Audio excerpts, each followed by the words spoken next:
ज्या देशाला आपण चीप कॉपी किंवा सब स्टँडर्ड प्रोडक्ट असे आरोप लावले, इव्हन फक्त भारतानेच नाही तर इंटरनॅशनल मीडियाने सुद्धा, आज तो देश इनोव्हेशनमध्ये म्हणजे त्याच देशाने टिकटॉक सुद्धा तयार केलं.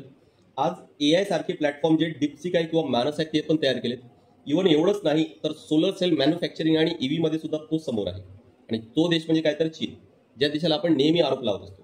आपल्याला आपण हे पण विचार करायला पाहिजे की यामध्ये भारत कुठं आहे ना. आणि आपल्याला विश्वगुरू बनायचे तर आपल्याला विचार नक्कीच करायला पाहिजे की भारत यासाठी काय करत आहे.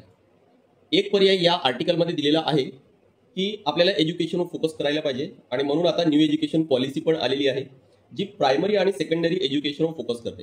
पण त्यासोबतच आपल्याला हायर एज्युकेशनसाठी सुद्धा प्रयत्न करावा लागणार आहे की ते कसं आपल्याला इम्प्रूव्ह करता येईल. एक पर्याय इथे दिले की चीनमध्ये 1998 मध्ये प्रोजेक्ट 985 सुरू करण्यात आलं, ज्या अंतर्गत 39 युनिव्हर्सिटीजला वर्ल्ड क्लास बनवण्यात आलं. खूप जास्त इन्व्हेस्टमेंट करण्यात आली. यासोबतच US मध्ये म्हणजे अमेरिकेमध्ये बॉस्टन आहे किंवा बे एरिया आहे त्याला डेव्हलप करण्यात आलं. तर तसंच भारतामध्ये फक्त कुठल्या एखाद्या युनिव्हर्सिटीला नाही तर ती युनिव्हर्सिटी ज्या एरियामध्ये आहे, ज्या शहरामध्ये आहे, त्या शहराला आपल्याला एक हब बनवावं लागणार आहे स्पेसिफिक एखाद्या टेक्नॉलॉजीसाठी.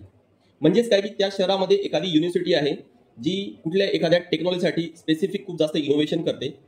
त्याच टेक्नॉलॉजी संबंधित कुठले कंपनीज आहेत किंवा इतर जी पण रिक्वायरमेंट आहे, जो इन्फ्रास्ट्रक्चर आहे, तो सर्व त्या एरियामध्ये अवेलेबल आहे. तो असं हब जर तयार केलं तर एक एक टेक्नॉलॉजीमध्ये आपण नक्की पुढे जाऊ शकतो. तुम्हाला अजून काय वाटतंय, अजून काय पर्याय राहू शकतात, नक्की चॅटबॉक्समध्ये सांगा.